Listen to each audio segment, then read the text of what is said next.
Salam, hər vaxtınız xeyir olsun. Mən Master Alfa Tədris Mərkəzinin İngilis dili müəllimi Əfsunə İskəndərova. Biz bugün sizinlə 26 10-cu ay 2025-ci il Master Alfa Tədris Mərkəzinin təşkil elədiyi sınaq imtahanında İngilis dili üzrə olan suallara nəzər yetirəcəyik. Suallara nəzər yetirməmişdən öncə mən bəzi nüanslara tələbələrimizlə bölüşmək istəyirəm. Bu nüanslar reading və listeninglərə aiddir.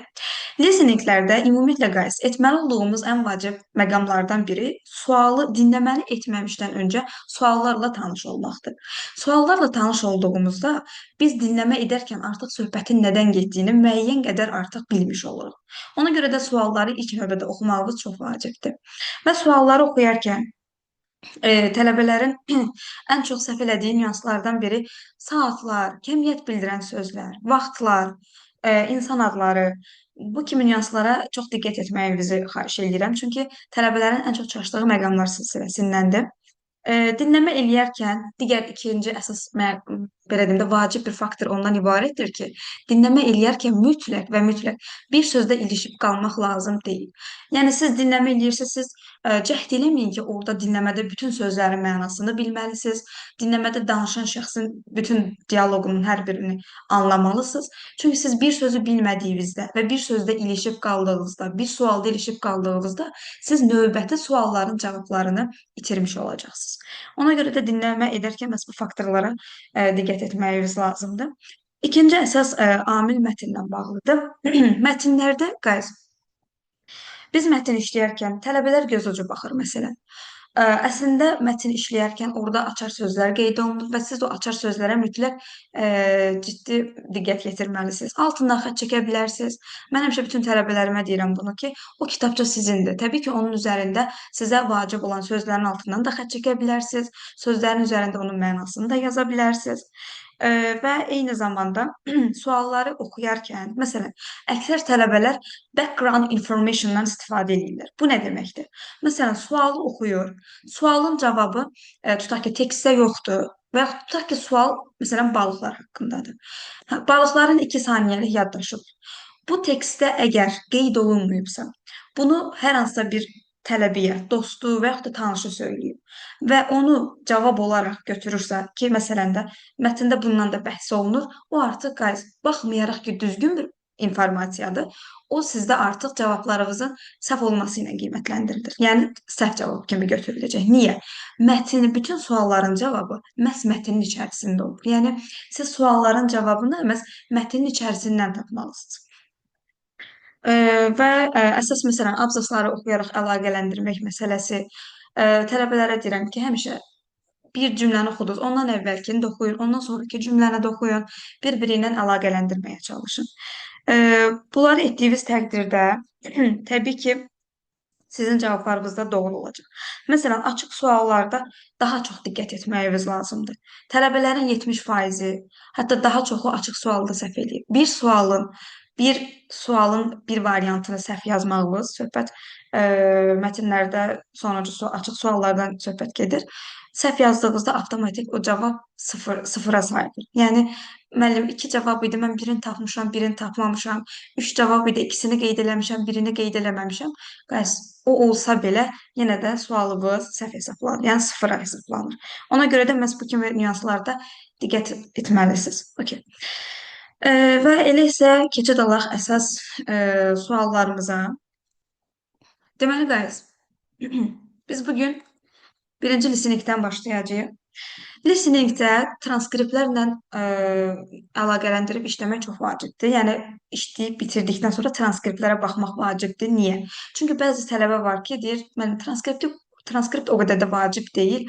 Əksinə, siz transkriptə hər dəfə baxdıqca dinləmənin bir növ metodunu anlamış olacaqsınız. Növbəti dəfə eyni tipdə ola bilər ki, siz listeninglə qarşılaşmış ola bilərsiniz. Və qarşılaşdığınız anda siz artıq biləcəksiniz ki, burada məsələn belə demək, söhbət nədən gedə bilər? Hansı variant daha düzgün ola bilər? Hansı variant daha dəqiq ola bilər? Okay. Elə isə deməli başlayaq ilk sualımızdan. Bəs ilk sualımızda at what time did Mrs. Wilson recall entering the house on the night of the murder? Xanım Wilson qətl gecəsi evə nə vaxt girdiyini xatırlayır. belə bir sualdır. Təbii ki, bu sualda ola bilər ki, dinləmədə müxtəlif saatlara toxunsun. Amma təbii ki, biz transkriptimizdə görebilirsiniz ki orada inspektor sual verir və Mrs. Wilson cavab verir ki, of course, inspector, let me see, well, it was about 10 past 6. Ona görə də məhz bizim ilk sualımızın cavabı olacaq B variantı. Okay.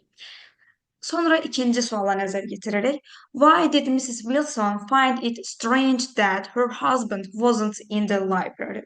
Der ki, xanım Wilson ərinin kitabxanada olmamasını, yəni niyə qəribə olduğunu düşünür. Yəni niyə qəribə, ona niyə qəribə gəlir? Burada isə ikinci cavab C variantıdır. C variantıdır. Bunun niyəsini də açıqlayacağım sizə. He usually spent his evening in the library. Deməlidir ki, o adətən vaxtını axşamlar kitabxanada keçirir, amma transkriptdə isə vurğulayır ki, baxın ikinci sualda. Well, I was surprised that my husband wasn't in the library. Inspector yenidən soruşur ki, and why is that? Because he usually is. I didn't know where he was. He usually is o deməkdir ki, yəni vaxtını, deməli axşamlar olanda usually adətən vaxtını, deməli o kitabxanada keçirir. Üçüncü sualımızda, guys, when Mrs. Wilson went upstairs and found the bathroom door open, what did she see? Üçüncü sualdadır ki, xanım Wilson yuxarı qalxanda hamamın qapısının açıq olduğunu görəndə orada nə görür? Təbii ki, burada üçüncü sualda bizim cavabımız olacaq C variantı. Elə isə ona dəlisinin transkriptində nəzər yetirək. Deməli, üçüncü sualımızın cavabı guys, baxın bu hissədədir. Orada soruşur ki, inspector, and what did you see, Mrs. Wilson? Və siz nə gördünüz? Orada the gun. Gun da bilirsiniz ki, silahdan söhbət gedir. Və keçid alırıq növbəti suala. Who called Mrs. Wilson shortly after she entered the house? And what did she think of this person? Deməli, növbəti dördüncü sualımızda isə xanım Wilson evə girdikdən az sonra ona kim zəng eləyir deyə bir sual başlığıdır və o bu şəxs haqqında nə düşünür? Təbii ki, burada cavabımız C variantıdır.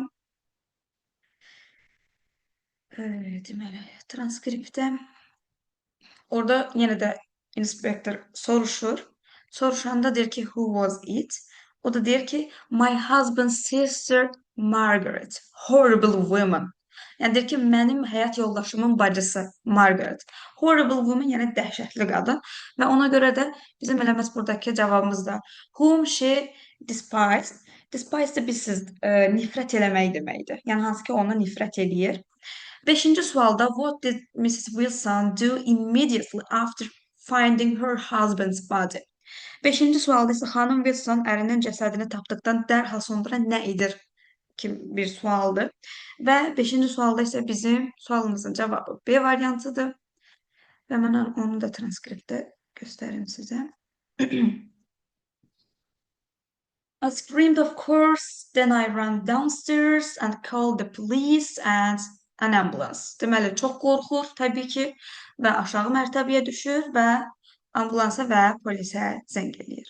Okay. Əsas suallarımızın mənası və yeri transkriptdə məlum olduğuna görə artıq biz tekstimizə başlaya bilərik. Tekstdə ümumiyyətlə bilirsiniz ki, tekstə başlamamışdan öncə təbii ki, bayaqda vurğuladığım kimi siz tekstin özünü ümumiyyətlə oxuyursunuz, orada əsas keywordslərin altından xətt çəkirsiniz. Okay, davam eləyirik, guys.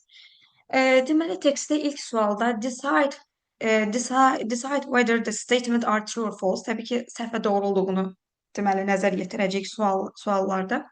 Bu arada, guys, vurğulayım ki, əgər suallardan biri səhv olarsa, 0,5 bal sizindir. Yox, əgər true false-larda ikisi səhv, ikisi düzdürsə, avtomatik 0 bal yazılır ora. Bunu da nəzərinizə çatdırım. Bəzi tələbələr deyir ki, teacher, it's injustice, yəni haqsızlıqdır, amma təbii ki, dimin tələbi belədir. Okay, başlayırıq birinci sualdan. Deməli, guys, people who fly occasionally may find flying boring. Bu deməkdir ki, bəzən deməli təyyarədə yəni uçuş eləyən insanlar uçuşu sıxıcı tapa bilirlər, yəni onlara sıxıcı gəlir. Adətən occasionally bəzən çox yəni bir növ az-az, ara-sıra deməkdir. Burada cavabımız false olacaq. Səbəbi nədir? Çünki tekstimizdə əgər nəzər yetirsəz, burada people who have to fly all the time for business often find it boring. Yəni söhbət burada tez-tez səyahət edən, biznes səyahət edən insanların bunu mənasız, yəni sıxıcı olduğunu düşündüklərini vurğulayır. Burada often təbii ki, bunun üçün antonimdir və ona görə də biz burada variant olaraq B-ni, yəni false-u götürəcəyik. İkinci nüansda, ikinci suala baxırıq. Being scared of deməli poisonous spiders is seen as logical. Deməli, burada bizim cavabımız true'dur. True olduğunu mən sizə qeyd eləyəcəm. Niyə? Məsələn, burada it's smart to be afraid of something. Yəni deyir, bu bəzən yəni məntiqlidir nələrdənsə qorxmaq. For example verərkən, baxın, bu hissədə yəni zəhərli hörümçəklərdən qorxmağın doğru olduğunu qeyd eləyir. Ona görə də biz burada cavabımızı true götürəcəyik. 6.3-də statistically flying is less dangerous than riding in a car. Burada o deməkdir ki, yəni statistik olaraq deməli flying is less dangerous. Riding maşın sürmək, uçuş eləmək maşın sürməkdən less dangerous, yəni daha təhlükəsiz olduğu qeyd olunur. Əslində burada doğru cavab true'dur. Səbəbi nədir? Guys, deyim sizə. Deməli, metnin bu hissəsində, baxın, bu hissəsində təbii ki, bizim cavabımız qeyd olunur. Riding in a car is 30 times more dangerous than flying. Guys, burada more dangerous'ı görüb, burada da less dangerous'ı görüb, tez-bazar false-a qaçanlar. Diqqətli olun. Cümlələrimizi həmişə axıra qədər oxumalıyıq ki, söhbət nədən gedir. Biz native speaker deyilik və biz cümlələri axıra qədər oxumasaq, cümlələrin əsas mənasını nə demək olduğunu tamı-tamına dərk edib anlaya bilmərik. Ona görə də mütləqdir ki, biz burada diqqətli olmalıyıq. Okay. Sonra gəlirik 4-ə. Phobias are always based on logical deməli reasoning. Burada əsas nədir? Fobiyalar həmişə məntiqi mülahizələrə əsaslanır. Guys, burada cavabımız false-dur. Niyə? Baxın, tələbə bayaq az öncə sizə nə vurğuladım? Always, never, ever. Bu şeylərə həmişə diqqət edin. Bu bilirsiniz nədir? Yəni bu 100% bir fikir irəli sürməkdir. Bu da həmişə olmaya bilər. Çünki biz burada necə deyim sizə, illogical, yəni məntiqsiz bir mülahizə də təbii ki, tapmış ola bilərik. Ona görə də məhz bu hissələr olanda biz burada diqqətli olmalıyıq. Baxın, it is not logical to be afraid of flying. But research indicate that about bu faiz göstəricisi ilə vurğulayır. Burada deməli, guys, məsələn, faiz göstəricisi də tələbələri çaşdırır ki, yox da, mənim burada 12% vurğuladı və s. Guys, burada not logical sözünü gördünüzsə, məsələn, bu bəs eləyir. Ki, yəni həmişə logical olmalı deyil. Deməli, burada not logical da olma ehtimalı var. Ona görə də cavabımız false olacaq. Guys, baxırıq 7-ci suala. 7-ci sualda to prevent. Söz bazası yoxlanılır təbii ki. To prevent qarşısı almaq deməkdir. Və burada bizim doğru cavabımız təbii ki olacaq D variantı. To stop something from happening. Yəni bir şeyin baş verməsini dayandırmaq. Okay? Gəlirik 8-ci suala. Answer the question according to the passage. Suala görə, deməli, mətnə görə suala cavab vermək lazımdır. What comparison does the pass through between flying and car travel? Burada guys bizim doğru cevabımız tabii ki Y variantıdır. Driving is significantly more dangerous than flying. Çünkü onu biz tekstimizde de az önce gördük. Ki burada düzdür, more dangerous yazıb bir tərəddüd yaratmaq istədi sizə. Amma əsas belə deyim, cümləni əsas axıra qədər oxumağınız çox vacibdir. Okay, yenirik 9-cu suala. 9-cu sualda the illogical fears is. Yəni bir növ sizdən illogical olan. Illogical da bilirsiniz də. Yəni logic məntiqidirsə illogical, yəni məntiqsiz olan. Məntiqsiz qorxudan gedir söhbət və burada təbii ki B variantıdır. Guys, bunu tərcümə ilə də təbii ki tapa bilərsiniz. Being afraid of things that are actually harmless. Yəni deyir, nələrdənsə qorxmaq, hansı ki harmless, yəni zərərsiz, ziyansız olan bir şeydən qorxmaq. Təbii ki, o bizim üçün illogical ola bilər.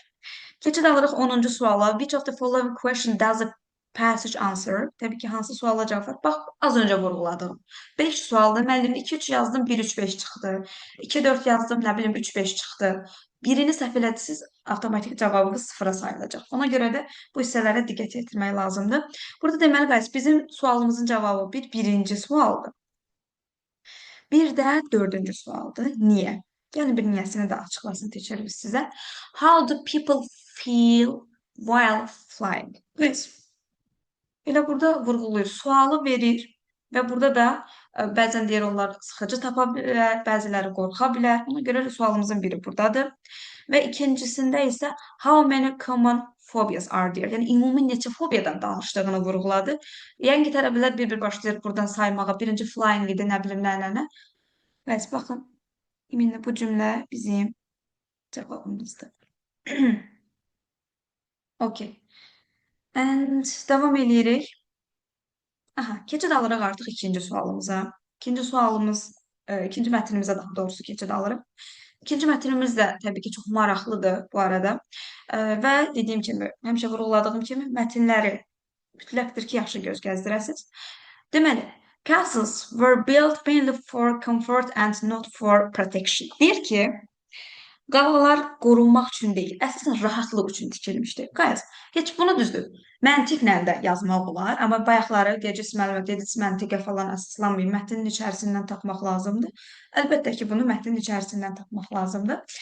Deməli, burada deməli 1.1-in cavabını mən sizə deyim. Okay. Baxın bu hissədir.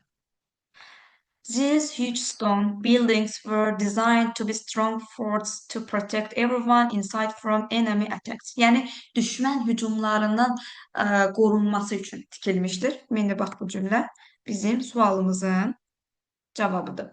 Ona görə də bu olacaq guys. Nə? False. Keçid alırıq 11.2. The food eaten in a castle was usually complex and imported from far away. Guys, burada nə istəyir bizdən? Deyir ki, qalada yeyilən yeməklər adətən mürəkkəbdir və uzaqdan gətirilirdi. Yəni qalanın içinə aidiyyəti yoxdur.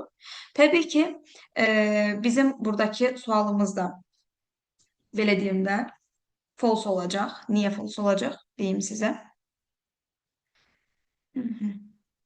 Deməli, o sualımızın cavabı, guys, baxın bu hissədə. Vurğulanır ki, the food they ate was simple, mostly bread, cheese and vegetable grown in the castle's own gardens. Əvvəla simple'dır, burada kompleks deyir. Və plusdakı, deməli, həmin castle'ın öz şəxsi bağında becərilir. Ona görə də o sualımız da bizim səhvdir. Sonra gəlirik 11.3-ə. The children of nobles received education based on practical life skills. Okay guys. Burada bizdən nə istəyir? Noble bilirsiniz də alicənab, bir növ əsilzadə mənasında gedir və deyir ki, onların övladları praktik həyati bacarıqlara əsaslanan təhsil alırdılar. Təbii ki, bu da doğrudur. Çünki məsələn, noble sözünə biz az öncə burada rastladıq. Baxın, guys. Elə demək olar ki, bu hissələrdə məhz onları vurğulayır. Okay. Ona görə də təbii ki, bizim üçün 11.3-də cavabı burada vurğulanır və burada true olacaq təbii ki. Bunu da vurğulayım. Okay. The living condition inside the castle were always unpleasant when there was peace. Guys, burada cavab false olacaq. Niyə? Yenə də, baxın, bu always işləri körlüyür. Niyə? Okay, düzdür. Burada vurğulaya bilər ki, bax, məsələn, the stone rooms were often cold, deyir ki, çox soyuq olur, qaranlıq olur, bir dənə pəncərəsi var, və s. vurğulayır. Sırazı tələbələrin fikri yanında ki, burada bunu pisləyir, deməli, bu burada true olacaq. Amma, however'dan sonra, guys, however, there were kind of music festivals and other celebration in the castle during peaceful times.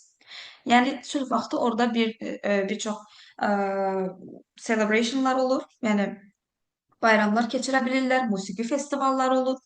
Ona görə bu olğuysa aldanmırsınız, teksti bu hissəsini düzgün oxuyursunuz və false-u işarələyirsiniz. Sonra guys, gəlirik 12-ci suala. Complete the sentence according to the passage. Deməli, yenə də mətnə əsasən suala düzgün cavab verməkdir. Daha doğrusu bu hissəyə əsasən. The high walls and deep moats around the castle. Guys, burada 12-də deyir ki, qalanın ətrafında hündür divarlar və dərin xəndəklər ümumi olaraq orada nə işə yaradığını vurğulayır. Orada bizim cavabımız guys bu olacaq. Baxın. Help to make the castle a safe place during attacks. Yəni hücumlar zamanı qalanın təhlükəsizliyinin, yəni təhlükəsizliyinin qorunması üçün bir rol oynayır. O da təbii ki, biz az öncə də burada mətnin bu hissələrində təbii ki, biz onu vurğuladıq. Sonra keçirik 13-cü suala. 13-cü sualda bizdən nə istəyir? What does the word defend me in the passage? Uşaqlar, bax bu sual olanda birdən tələbələr məsələn yazında mənim defend sözünün mənası nədir? Okay, müdafiə eləmək, başa düşdük. Bəzən elə bir sual ola bilər, elə bir söz ola bilər ki, uşaqlar, onun üç mənası olsun. Mən həmişə tələbələrimə deyirəm ki, cümləni bir dənə full oxuyun mənim üçün. Cümləni full oxuyun deyərkən mətndəki mənasını tələb eləmək lazımdır. Yəni mətndəki mənasını başa düşmək lazımdır. Düzdür, bu da defend müdafiə eləməkdir. Təbii ki, bu çox easydir, asandır. To protect from harm or attacked. You know that? Protect from harm or attacked. Yəni ki, zərər və hücumdan qorunmaq. Defend müdafiə eləmək, qorumaq mənasında. Okay, gəlirik bura. Which of the following sentence can start the third paragraph? Hansı cümlə deyir 3-cü paraqrafdan başlamalı? Tələbələr. Burada əksər vaxtı səhv eləyirlər. Niyə səhv eləyirlər deyim. Guys, burada bütün variantlar düzgün ola bilər. Bütün variantlar baxarsınız ki, oxuyarsınız, düz gəlir. Hə, məsələn, qorunması üçündür və s. və s. Uşaqlar, sizdən 3-cü paraqraf istəyir. Görün 3-cü paraqrafda söhbət nədən gedirdi? Burada məsələn biz 3-cü paraqrafı oxuyanda mətndə görürük ki, they didn't attend a public school. Deyir ki, onlar deyir, məsələn, məktəbə getmirdilər. Yəni, söhbət məktəbə getmirdilər.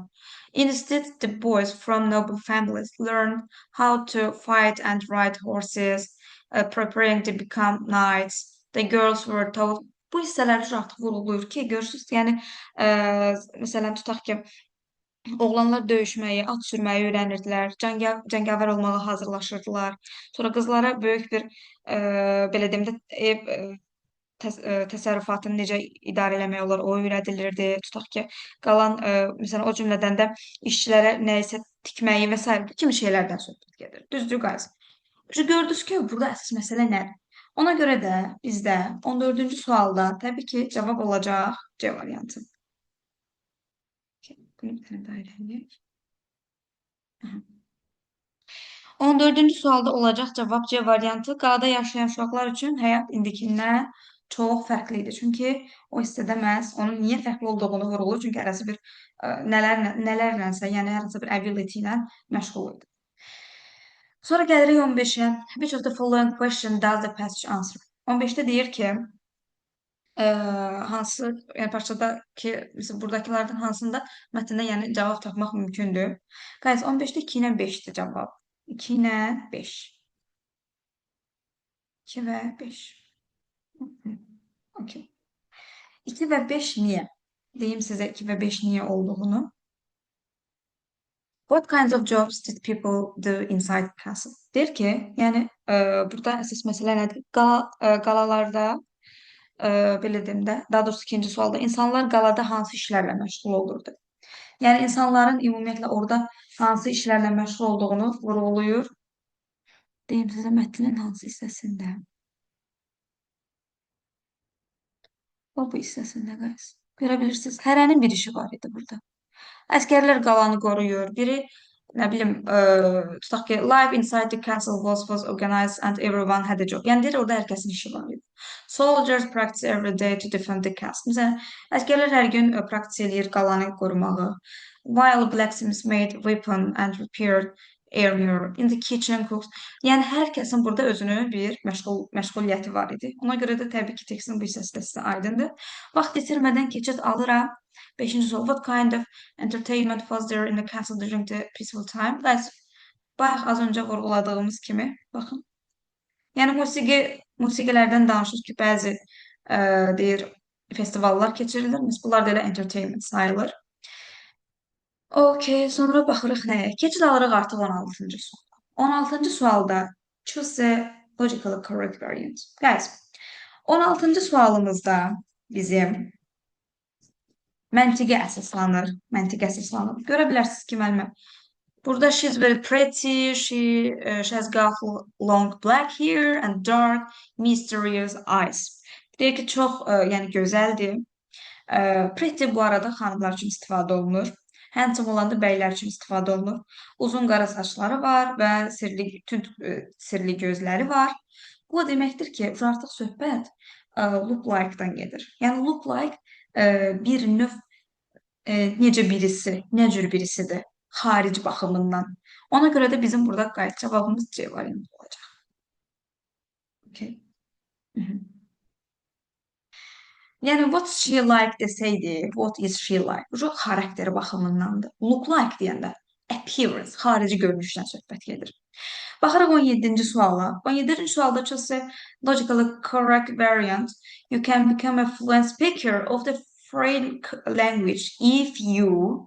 Deməli, burada deyək ki, əgər siz xarici dildə səlis danışa bilirsinizsə, o deməkdir ki, guys, B variantı olacaq. Niyə? Make frequent trips abroad. Yəni ki, bir növ xaricə tez-tez səyahətlər olunur, səfərlər olunur. Məsələn, tutaq ki, A-da deyir ki, lack the skills in the learning languages. Lack nəyinsə əskikliyidir. Yəni, dil bacarığının olmaması. Fluent, axıcı rəvan danışan insan niyə dil bacarığı olmasın ki? Absurd bir variant kimi götürə bilərik bunu, düzdür? C variantında are an inflexible person, yəni tez uyğunlaşmayan bir insan ola bilərsən. Guys, bu da elə deyil. Yəni əksinə dil öyrənən pozitiv tərəfdən baxmaq lazımdır ümumiyyətlə variantlara. Look over her, here and over there. O bilirsiniz nə deməkdir? Yəni boş-boş gəzmək. Bir növ veyillənmək, üzr istəyirəm ifadəmə görə, veyillənmək deməkdir. Ona görə ümumiyyətlə deyil. Y variantında rarely speak this language. Əlbəttə ki, guys, bir dil öyrənərkən siz orada nadir danışırsınız. Təbii ki, siz o dildə axıcı danışa bilməzsiniz. Ona görə cavabımız B variantıdır. 18-də choose the correct pronouns. Here are two boxes. Guys, burada indi qrammatikada əsas məsələ nədir? Baxın, burada əvvəla bizim açarımız var. Tələbələrimi həmişə vurğulayıram. Nöqtənin sağı, solu, sağı, solu. Birdən düşünürlər ki, niyə müəllim belə söyləyir? İndi mən izah edəcəm. Burada söhbət iki nəfərdən, iki əşyadan söhbət gedir. Düzdür? Burada bir dənə də bat görürəm. Hə, deməli, mənim cümləmin bir dənə nəsə bir inkarı da olmalıdır. Guys, either nə deməkdir? Yəni, ikisindən biri. Burada bat deyirsə, indi deyəcəksiniz, mənim either-də götürürük də batla gəlir. Yaxşı, tutaq ki, either-ni götürürük. Heç nə demirim. Guys, burada boş olanda, burada tərcümə ilə heç cürə uyğun gəlir. Here are two books, here are two books. But either of them is small. İkisindən biri ki. Sonra both of them are large. Guys, ikisindən biri balacadsa, sonra onun ikisi necə olsun ki, large olsun, geniş olsun. Ümumiyyətlə, çox absurddur. Ona görə A variantını çıxırıq burada. Sonra gəlirik burada B-yə. Tələbəm biri götürüb B-ni. Mən izah edeyim, niyə B səhvdir. Guys, bosun xəbəri axı cəm olmalıdır, burada iz veribdir. Olmaz. O iz burada bir qırmızı işarədir bizə. Sonra gəlir içlə olan. Okay, içlə olda da ümumiyyətlə mənası yenə də iç hər biri deməkdir, olda hamısı deməkdir. Burada hər biri kiçik olub, sonra hamısı necə böyük olsun. Yenə də absurddur. Və gəlirik D variantı bizim cavabımızdır. Bu öz yerində D variantını götürürüm. Y variantında nədir məsələ? Neither-ı götürürük. Okay, every-dən sonra gələn every of them. Burada xəbər haçanla biz cəm veririk. Olmaz. Bu da bir qırmızı işarədir bizim üçün. Sonra gəlirik 19-a. Uşaqlar, yenə də nöqtənin sağı solu. Zamanlardan heç vaxt qorxmaq lazım deyil. Əsas zaman bildirən sözləri, hansı ki, tezlik bildirən və s. zamanın bir növ açarı olan sözlər. Bir də əsas bax bu kimi if-dir, while, when və bunları bildiniz. İnanın mənə zamanlar sizindir. If-dən sonra mənim tələbələrim çox gözəl bilir ki, if-dən sonra gələcək olmaz. Düzdür. Bizim əvvəla cavabımız burada C olacaq. Okey. Və burada əsas nəyə diqqət etmək lazımdır? Zamanların uzlaşmasına, guys. Zamanların uzlaşması mütləq diqqət olunmalı əsas faktordur. Burada tərcüməyə də baxarıq. If you come, if you come home later today, you will have supper alone. Deyirsən evə, yəni bugün gec gəlsən, sən şam yeməyini tək yeyəcəksən. Söhbət burada nədən gedir? If-in orada işlənməsi. If varsa heç düşünmədən avtomatik. Present simple, future simple. Sağ Yəni pastla məsələn birdən tələbə götürür. Cümlənin biri pastı, biri future'dur. Guys, pastla future necə uzlaşsın, necə uyğunlaşsın? O uzlaşmalara mütləq diqqət etmək lazımdır. Okey, sonra gəlirik 20-ci suala. 20-ci sual artıq bizim sonuncu deməli sualımızdır. 20-ci sualda bizdən nə istəyir deyim sizə. Deməli 20-ci sualda artıq biz bunların definition'ı veririk. Definition nədir? Mənasının izahı deməkdir. Okay. Praise guys, tərif deməkdir. Burada bizim cavabımız biri A uyğun gəlir. To say that you admire someone or something or that you are that they are very good. Admire bir növ heyran olmaqdır da. Yəni kiməsə və nəyəsə heyran olduğunu, çox yaxşı olduğunu demək, söyləmək. Okay. Biri A'dır. Guys, burada bilirik ki A-na C-nin arasında qalmışıq. 2-yə baxın. Suitable. Guys, suitable bizim üçün burada cavab olacaq C. Yəni right or appropriate for a purpose or occasion. Yəni məqsəd və hadisə üçün doğru və uyğunluq. Söhbət uyğunluqdan gedir. Ona görə də bizim burada cavabımız olacaq C. Bir dənə də B-nin tərcüməsinə baxaq. Deməli, 2-ni də tapdıq. 3-də involve. Involve to make someone be part of an activity or process. Guys, yəni bir növ involve sürükləmək, təhrik eləmək mənasındadır. To make someone be part of an activity or process. Yəni kimisə bir fəaliyyətin və ya da prosesin bir hissəsi eləmək. Bir növ bu mənada gedir. Okay guys, bugünlük bu qədər. Ümid edirəm ki, izahlarımı bəyəndiniz. Əgər hər hansı bir sualınız, qaranlıq qalan məqam varsa, təbii ki, buyurub yazıb soruşa bilərsiniz. Dediyim kimi, əsas məqamları unutmuruq readinglərdə və listeninglərdə. Bu nüanslara diqqət eləsək, təbii ki, bizim də nəticəmiz çox gözəl olacaq. Növbəti imtahanlarda, növbəti mərhələlərdə hər birinizə uğurlar arzulayırıq. İzlədiyiniz və dinlədiyiniz üçün təşəkkürlər.